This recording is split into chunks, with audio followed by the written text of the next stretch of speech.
Doctor সরকার, যেটা জানতে চাইবো, কারণ আমরা জানি এই করোনার ভাইরাসের থেকে একেবারে নিপা ভাইরাসের মারণ ক্ষমতা অনেকটা বেশি, সেই জায়গা থেকে কতটা উদ্বেগ রয়েছে এবং মূলত কি কি উপসর্গ থাকতে পারে? প্রথমেই বলে নিই, এর মর্টালিটিটা খুব হাই, অলরেডি বলেছেন দু একজন, কিন্তু আমাদের কেরলে যেটা হয়েছিল সেটার মর্টালিটি ছিল more than 90%। It varies from place to place. Anyway mortality আমাদের minimum 40%, maximum could be 90% as well. এবং এই ভাইরাসটা অ্যাসিমটোমেটিক খুব কমই হয়, সিমটম হয় সাধারণ যে কোনো জ্বরের মতো, মায়ালজিয়া, বডি এক, হেডেক নিয়ে, কিন্তু খুব র্যাপিডলি এটা এনকেফালাইটিস মানে ব্রেনে ছড়িয়ে যায়। এনকেফালাইটিস হয়ে মেনিনজিও এনকেফালাইটিস বললেও এর যে আমরা মেনিনজাইটিসের সিমটমগুলো থাকে না, যেটা আমাদের একটা ফটোফোবিয়া, আলো পড়লে চোখে অসুবিধে হয়, সেগুলো খুব একটা কম হয় এবং নেক স্টিফনেসটাও কম পাওয়া যায় এবং এদের কনভালশন হয় খুব তাড়াতাড়ি, এদের রেসপিরেটরি অ্যারেস্টে চলে যায়, যার ফলে ভেন্টিলেশনটা ভীষণ প্রয়োজন হয়। এবং দেখা গেছে প্রত্যেকটা সিরিয়াস পেশেন্টেরই ভেন্টিলেশন লেগেছিল। আমাদের কিন্তু কোভিডে এই সিচুয়েশন আমরা ফেস করতে হয়নি, খুব লিমিটেড নাম্বার অফ পেশেন্টকে আমাদের ভেন্টিলেট করতে হয়েছে। ম্যাক্সিমাম পেশেন্টের অক্সিজেন রিকোয়ারমেন্ট লেগেছিল যারা হসপিটালাইজড হয়েছিল, কিন্তু তাদের মর্টালিটি একজন ডাক্তারবাবু অলরেডি বলেছেন যে লেস দেন 2.2% ছিল। অতএব এটা খুবই চিন্তার কারণ এবং এর স্প্রেডিং ক্ষমতা, যেটা আমরা ইনফেক্টিভিটি বলি, সেটা কিন্তু খুব ফাস্ট। এবং এই কন্ট্যাক্টে আসলে যারা ইনফেক্টেড হয়েছে, তাদের কন্ট্যাক্টে যারা এসছিলেন তাদের কিন্তু ট্র্যাক করা ভীষণ দরকার এবং তারা কিন্তু ছড়িয়ে যেতে পারে ভীষণভাবে।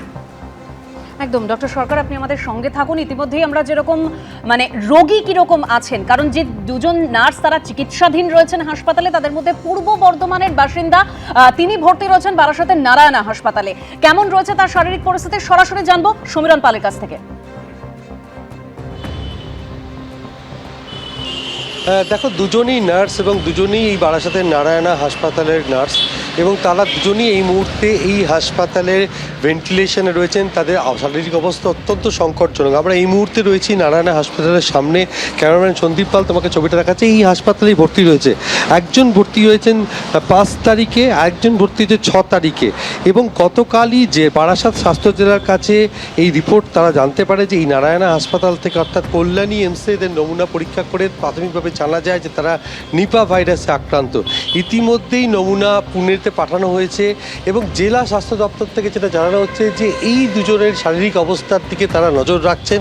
এবং শুধু তাই নয়, এই দুই নার্স তাদের গত 15-20 দিন, অর্থাৎ আক্রান্ত হওয়ার আগে থেকে তাদের শারীরিক অবস্থার, তার গতিবিধি কী ছিল, অর্থাৎ তারা কাদের কাদের সংস্পর্শে এসেছিল, কোথায় কোথায় গেছিল, এই সমস্ত বিষয়ে তথ্য সংগ্রহ করার প্রক্রিয়া শুরু হয়েছে। তার পাশাপাশি গোটা বিষয়টি কেন্দ্রীয় সরকারকে জানানো হয়েছে। খুব দ্রুত দিল্লির একটি প্রতিনিধি দল তারা এখানে এসে পৌঁছবেন এবং পুরো বিষয়টি তদন্ত করে দেখবেন। তবে ইতিমধ্যেই যেটা জানা যাচ্ছে, তারা এই নারায়ণা হাসপাতালে ভর্তি এবং তাদের অবস্থা অতি সংকটজনক। একজনের বাড়ি পূর্ব বর্ধমানে, তিনি ছুটিতে গেছিলেন এবং তিনি বারাসাতেই থাকতেন। ছুটিতে যাওয়ার পরই তিনি অসুস্থ হয়ে পড়েন। তারপরে তাকে প্রথমে কাটোয়া হাসপাতাল, সেখান থেকে বর্ধমান হাসপাতালে ভর্তি ছিল এবং সেখান থেকে সরাসরি যে হাসপাতালে তিনি কর্মরত সেখানে নিয়ে আসা হয়েছে। আরও একজনকে তার আগেই ভর্তি করা হয়েছিল।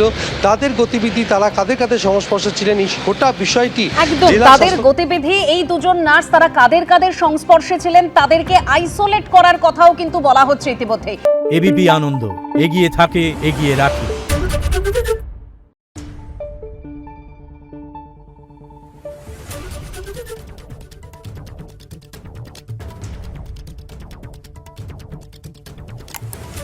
Thank you.